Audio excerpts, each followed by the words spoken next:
At the time of Jesus Christ particularly. Rather complicated. Yes. At the time of the turn of the millennium, birth of Jesus, approximately, the Roman Empire was somewhat smaller in dimensions than what it was a bit later on in the 2nd century. It was basically France, Spain, Portugal, Egypt, Turkey, the Balkan states, Yugoslavia and Greece, and parts of Germany. Britain wasn't in it, and Judea was also not in it at that time. What they used to rely on was a system of client states, especially in the East, where the local rulers were appointed to govern the country as an independent ruler, more or less. But their actions were not, they weren't allowed freedom of action in the political field.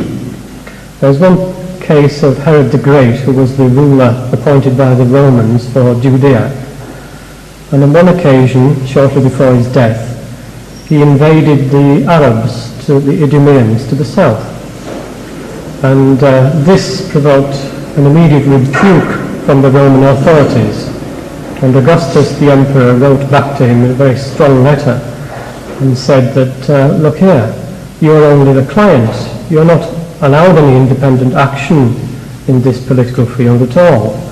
You've got to, in effect, follow the dictates of your master. Because the whole idea of politics was of client and patron. You supported your patron, you brought your policies in line with him, you didn't do anything independently. And he said that previously I regarded you as a friend, but now I shall regard you as a subject. And he was very much annoyed with it. And in effect he was lucky he managed to hang on to his throne. So some provinces were governed by the Romans, but in the East particularly there was this client-state system. So you find that in Palestine in the time of Christ there are some local rulers, Herod Agrippa, Antipas, and so on.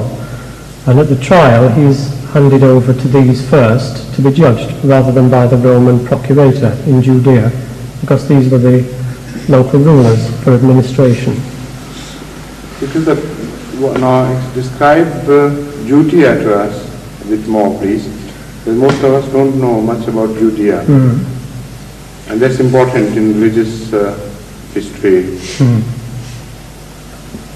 Judea. Well, at the time of Christ it would be approximately in three or four parts. It wasn't ruled, after the death of Herod the Great, it was divided between his sons. And when one or two of these proved unsatisfactory, they were removed by the Roman authorities and various bits were swapped over and annexed. So it comprised roughly four parts. There was Galilee in the north, which was ruled as one separate part. There was Judea, around Jerusalem and south from there. In between the two was another strip of Greek-populated country, Samaria, and on the coast were some Greek towns filled with Greek citizens, like Caesarea. So it is basically those four parts, and Judea itself, according to the Roman writers, extended as far as the Dead Sea, or the southern part of the Dead Sea, and beyond that was Arabia. So the Jordan, south, but in the north and northeast.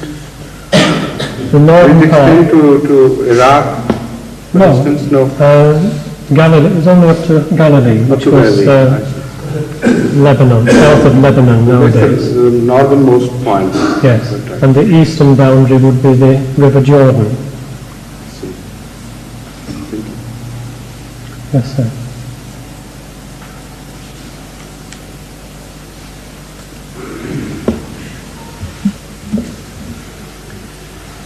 You mentioned that the language was the Greek language used in that area. And also when someone wants his work to be accepted internationally, he has to translate into Greek.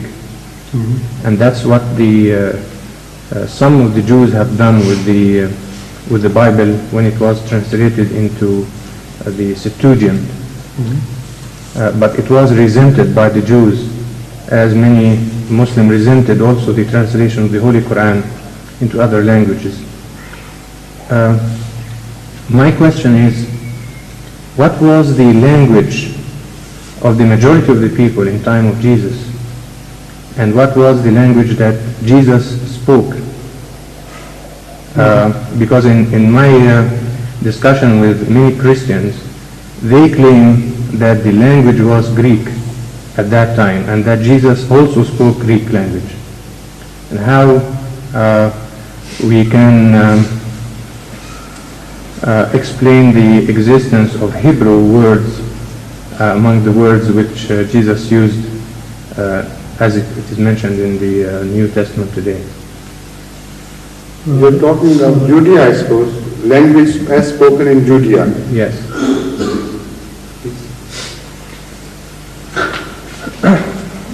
I don't think the Jews outside Judea resented the translation of the Torah, the Old Testament, into Greek so much, because it was done by the Jews themselves.